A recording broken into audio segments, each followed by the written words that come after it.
তো এরপরে এই অধ্যায় থেকে 4 নম্বরের যে প্রশ্নগুলো গুরুত্বপূর্ণ, আমি টোটাল 5টা প্রশ্ন করেছি 4 নাম্বার, ঠিক আছে। তো এখানে হচ্ছে প্রথম প্রশ্নটা, আচ্ছা প্রথম প্রশ্নটা শত দিবসের রাজত্ব বলতে কি বোঝো, ঠিক আছে। এই প্রশ্নটা তো 2-4 এর জন্য ভীষণ গুরুত্বপূর্ণ, এবং 8 নম্বরে যদি প্রশ্ন দেয় এর সঙ্গে আরো একটু অ্যাডজাস্ট করে নেবে একটা প্রশ্ন, যেটা হচ্ছে নেপোলিয়নের এলবা দ্বীপ থেকে ফ্রান্সে ফিরে আসার পটভূমি কি ছিল। এটা যদি 8 নম্বরে দিয়ে দেয় শত দিবসের রাজত্বের সঙ্গে এই প্রশ্নটা অ্যাড করে দিতে পারে। এরপরের প্রশ্ন, মহাদেশীয় অবরোধ কি, এটাও কিন্তু ভীষণ ভীষণ গুরুত্বপূর্ণ 4-8 এর জন্য। যদি 8 দেয় তাহলে এর সঙ্গে আরেকটা প্রশ্ন আসবে, কেমন, যে নেপোলিয়ন কিভাবে এই ব্যবস্থা কার্যকর করেছিলেন, ঠিক আছে। এই প্রশ্নটা অ্যাড হয়ে যেতে পারে যদি 8 নম্বরে দিয়ে দেয়। কিন্তু মহাদেশীয় অবরোধ ব্যবস্থা আর শত দিবসের রাজত্ব, এই দুটো প্রশ্ন কিন্তু ভীষণ ভীষণ গুরুত্বপূর্ণ। তারপরের প্রশ্ন, নেপোলিয়নকে বিপ্লবের সন্তান ও বিপ্লবের ধ্বংসকারী বলা হয় কেন।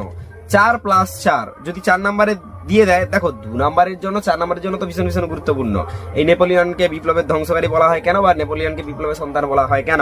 এবারে এরকম প্রশ্ন আসতেও পারে যে 8 নম্বরে দিয়ে দিতে পারে, যেমন হচ্ছে নেপোলিয়নকে বিপ্লবের সন্তান ও বিপ্লবের ধ্বংসকারী বলা হয় কেন, 4+4 এমন দিয়ে দিতে পারে। নাহলে হয়তো দিয়ে দিল নেপোলিয়নকে বিপ্লবের ধ্বংসকারী বলা হয় কেন, 2 নম্বরে দিয়ে দিল। যদি 2 নম্বরে না দেয় হয়তো 4 নম্বরে দিয়ে দিল, শুধুমাত্র নেপোলিয়নকে বিপ্লবের ধ্বংসকারী বলা হয় কেন, ঠিক আছে, বা নেপোলিয়নকে বিপ্লবের সন্তান বলা হয় কেন, এমন দিয়ে দিতে পারে।